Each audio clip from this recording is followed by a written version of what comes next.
The sensation comes from something that happened there, not from the street itself, though it has a history of its own that adds to the resonance of the event. During the war between the states, it was a bumpy thoroughfare known as Plank Road, after some progress-minded Montgomeryans applied to it the Russian method of smoothing muddy lanes by laying planks of wood across them, which worked fine in the icy tundra, but proved useless in the American South, where summer's swelter rotted the wood into mush.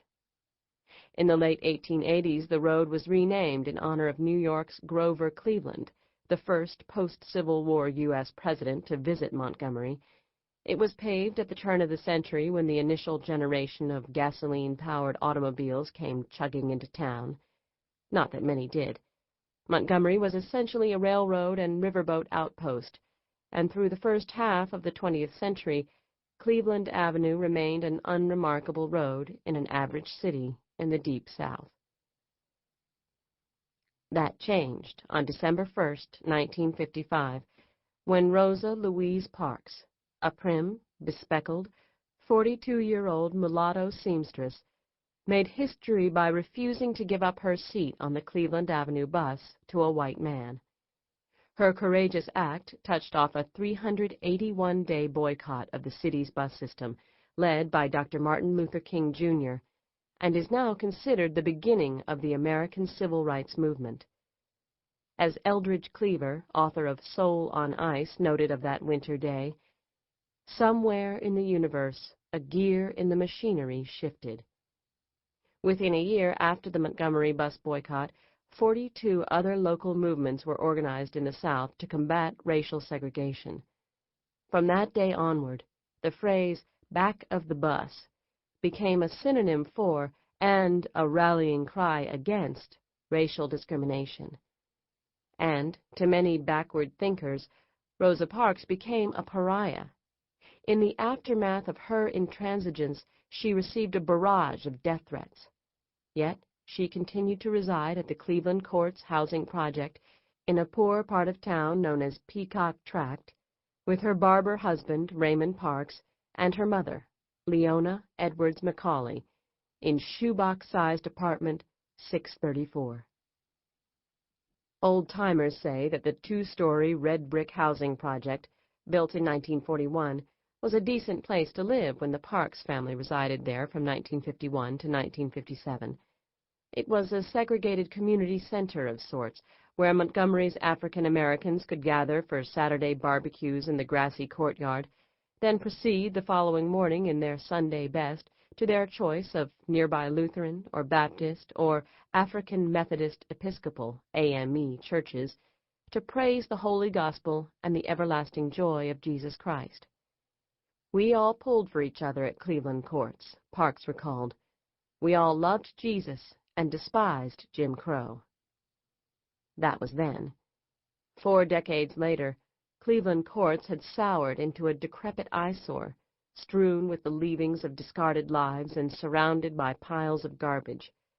The complex had turned into a squalid, half-living monument to the failure of Lyndon B. Johnson's War on Poverty, fronting onto a street of vacant lots choked with weeds and broken bottles, a preying ground for crack dealers and prostitutes. All too often, the still night at Cleveland Courts is pierced by random bursts of gunfire and the eventual wailing of ambulances sent to pick up the latest casualties of the gang wars. The simple green sign that marks the once muddy street and haunts the soul reads, Rosa L. Parks Avenue. But for all its grinding poverty, violence, and despair, there is still something uplifting about Rosa L. Parks Avenue. Just a block from Cleveland Courts, at the corner where Mosley's Meat World offers collard greens for 99 cents and fresh pork spare ribs for $1.49 a pound, Rosa L. Parks Avenue intersects West Jeff Davis Avenue, named for the only president of the short-lived Confederate States of America, who was inaugurated at Montgomery's state capitol in 1861. There, where the two roads meet, black people and white people pass by in their cars, headed to the same restaurants, swimming pools, high schools, and public libraries. And that simple, mundane sight makes it clear that even with all its crime and destitution, things are better in Montgomery than they used to be.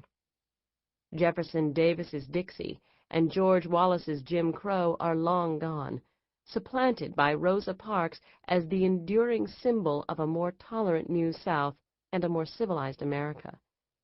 As Taylor Branch put it in his Pulitzer Prize-winning history, Parting the Waters, America in the King Years, 1954 to 1963, Parks's character represented one of the isolated high blips on the graph of human nature, offsetting a dozen or so sociopaths. Parks's fearless act of civil disobedience in 1955, her emphatic refusal to budge on principle, gave credence to novelist Ralph Ellison's claim that after 300 years of white domination, African Americans had learned they could take the head whipping and still maintain their dignity no matter how brutal the blows. Caribbean historian C.L.R. James, writing to a friend in March 1957, called Parks's intransigence revolutionary, profoundly so, comparable to Kwame Nkrumah's successful independence movement in Ghana that same year, and to the dashed Hungarian uprising against Soviet totalitarianism the year before. Here is something that is new, James wrote of the Montgomery bus boycott that predated them both. It's one of the most astonishing events in the history of the human struggle.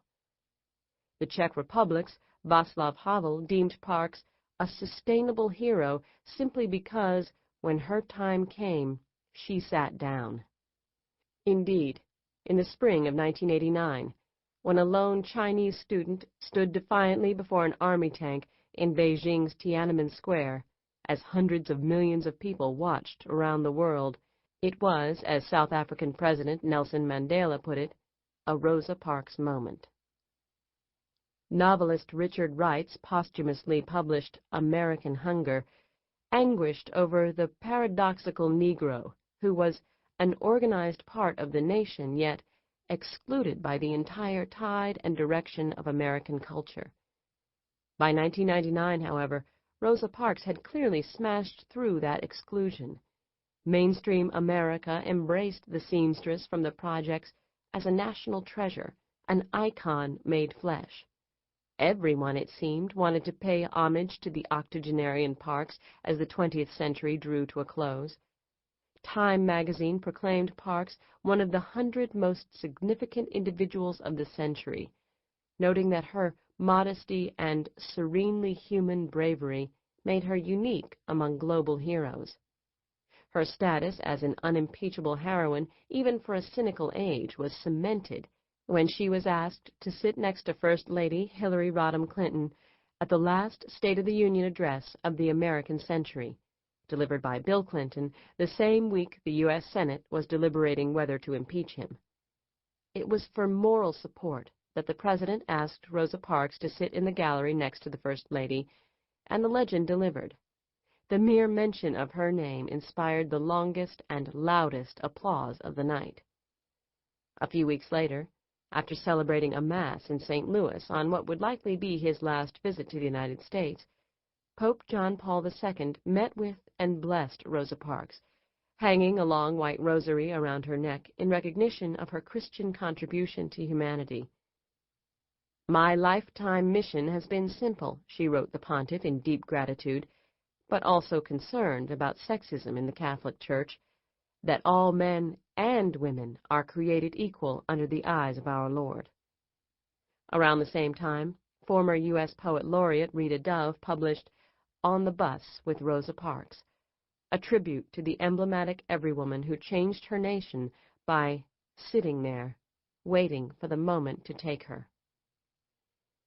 That Rosa Parks deserves to be remembered as the mother of the civil rights movement is beyond dispute.